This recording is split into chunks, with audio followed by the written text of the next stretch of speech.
Hey, Brigham with Drift here. In this video, I want to tell you about the 9 boards that I can't wait to get some more time on this season. Why 9? Well, I demoed probably about 40 boards last year, and there were 9 that really caught my eye. So these are the ones I'm going to tell you about. To be clear, these are not boards that I have already reviewed or owned. Those are a separate group. If you've been following the channel, you know that I don't review a board unless I've been on it long term and had it in a variety of conditions, and especially in the powder before I talk about it. And these are all mountain, free ride, and powder boards. Not a lot that I could effectively say about freestyle and park boards. So with that, again, these are boards that I got on and they caught my eye, and I thought I gotta spend some more time on these, and hopefully throughout this season, because we don't get boards ahead of time and we own all the boards that we review, hopefully I can get on these and give them long-term reviews. All right, number 1 is the Yes Pick Your Line Unink. This is a board I really should have been on all last season. I loved the graphic. I've been curious about it, and for some reason I just didn't get around to it, and when I did, it was too late. They were all sold out. And if you've seen my review of the standard Unink, you know how much I love that. The Pick Your Line is more tapered, a little more directional, free ride, powder flavor. And when I was able to demo the version for this year, I absolutely loved it. Can't wait to ride it some more. I'm a big fan of DCP and of Yes in general, and that's a board that I've got to get on. Number 2 is the Cardiff Goat. And honestly, I could talk about anything from Cardiff. I rode 4 or 5 of their boards last year. I bought the Powgoda and again have reviewed that and loved it. I loved how every board felt from Cardiff, and probably the next one naturally for me to get on is the Goat long term. Those guys are meticulous in their design and in their approach to their boards. And one of our favorite things is they're solid boards. Most of them come from really from the backcountry and then are brought to the resort. And of course for us at Drift, that's something we really like. Board number 3, the Public Research. Honestly, I didn't know if I'd ever really work hard to get on any of the public boards. They're kind of a freestyle and jib focused brand. I love that stuff. I'm just no good at it. I don't really have anything to add when it comes to those kind of boards, but ran into the owner, Joe Sexton, at the demo, got talking to him, one of the nicest guys in the game. He told me about the Public Research and how that's their first entry into the freeride world, and I thought, well, let's give this thing a go. I thought, coming from a jib brand, that the Research would be maybe kind of a soft entry into the freeride category, but it's not. They didn't mess around with the Research. It's stiff, it's aggressive. Honestly, for the little bit of time I rode it, it's one of the more demanding boards that I rode all season. So I'm not even sure I'm going to love it, but I do respect it, and I'm excited to get some more time on it. Number 4, the Capita Aeronaut. I naturally try to go against the hype, and I would with the Aeronaut, but I'm also committed to being honest, and the hype is real with that board. I thought this is going to be too stiff, it's going to be too aggressive.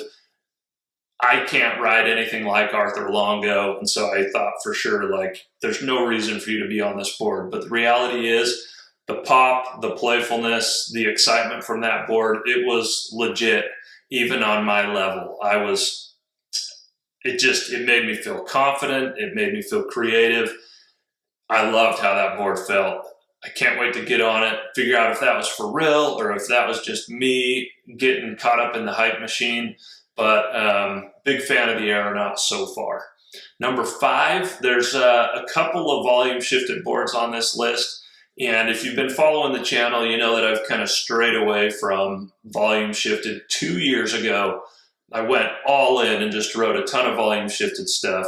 And long story short, eventually I just got to where I was like, you know what, it's just not that great. But that said, I still tested some out, and there's still some that I like. But the United Shapes Deep Reach, that board just felt so good. I got to the bottom of the hill and I just thought, man, this is a board that everyone should be riding instead of the Orca, and I'm excited to get some more time on it.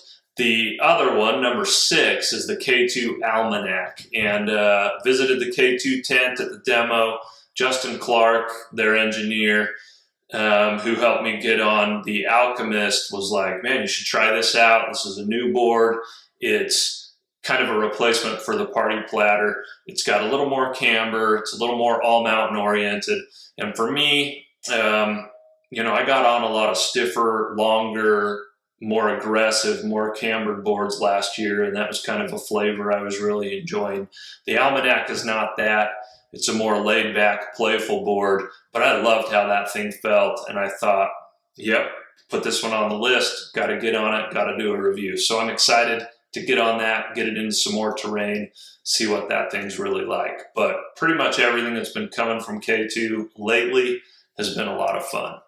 Number 7 is the Solomon Taka EP. This is a Volley-Nivelt Hillside Project board. As far as I'm concerned, when it comes to shaping powder boards, Volley can do no wrong. They've all been good. This one we wanted to get on specifically because it's designed for low-angle Japan powder. And, here in Utah and spending a lot of time in the backcountry, that's something we get really excited about, is a board that does well in low-angle POW, especially on days when the snow's really good, but the avalanche danger is high. We'll stick to the low angle. The EP stands for extended play, so there's like 3 normal sizes, and then I think there's 3 EP sizes. This is the biggest one. It's a 169. It's long, it's wide. I got it in a little bit of powder at Brighton at the demo and knew that that thing had to go in the quiver. I think it might become a favorite, but we've got to get some more time on it before I can say for sure. Number 8 and number 9 are 2 powder boards that are some of my very favorites. I've talked about them a lot before, but they were changed for this upcoming season, and I'm a little worried that they've been downgraded. The first one is the Battalion Surfer. This shape here, classic shape. I love how it looks. I love that swallowtail. But brands feel the need to change it up and do something new. So the Surfer's got a new look for this year. And honestly, I'm not that concerned about the performance. And I hate to say it, but I just think the new one's ugly. And shout out to Danny, co-founder and I think lead designer over there at Battalion. He designs how all those boards look. And in general, I love Battalion's look, but man, this new Surfer, it just doesn't speak to me. And maybe it will when I get it in hand. I don't know yet. I honestly think the performance will be fine. It's got like a powder hole that sits over what would have been the cutout for the swallowtail. We experienced that a little bit with the Yes 420 powder hole that had some concave shaping in the rear and in the nose. It's probably fine. I just don't love how it looks. All right, number 9 is the Jones Storm Chaser, one of my all-time favorite powder boards. Now, one of the best things about this board is that previously it's been flat to rocker, and we're talking like half of the board is flat and then rocker for all of that under the front foot and all the way through the nose, and it's just got amazing float. I love how it feels.